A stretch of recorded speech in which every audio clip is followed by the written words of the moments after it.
All right, we ended up going 3-1, and I have to say, I don't like this deck.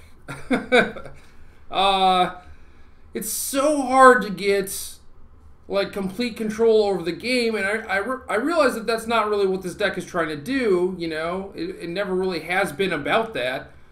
But man, I don't know. It just feels like the games are always in question, and if our opponent is doing something that our helixes and bolts are not good against, that is so difficult to win because you can't interact on the axis of, you know, like them just playing powerful lands, for example. Like, you can't really do anything about that, and that's just a natural flaw to the archetype. I think it is possible that you could just go back to playing something like straight Jeskai, very Sean McLaren-esque.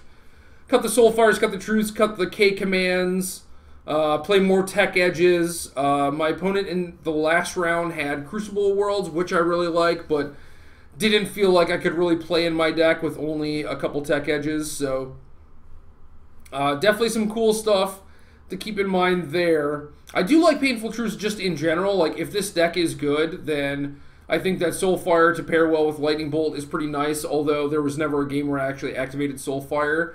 I did gain some life off it, and it was a thing that kind of like baited out my opponent's removal, gave me stuff to bring back with Kolagon's command, and just kind of like padded my life total a little bit, which I think is something that this deck needs a little bit. So far was not super impressive, but we also didn't really play against any aggressive strategies either, so that's something to keep in mind. But yeah, I don't know. I feel like I said, if this deck is good, then the Truths version is likely pretty nice, but at the same time, if you are going to try and beat everything in Modern, which I know is a tall order, but maybe not beat everything in Modern is the right way to put it, but maybe just have a shot against everything in Modern, then maybe the Truths K command Soulfire is not the way to go. But with Twin and Summerbloom being banned, this is certainly a place that you could go if you're looking for somewhere to play your Scalding Tarns and Snapcaster Mages.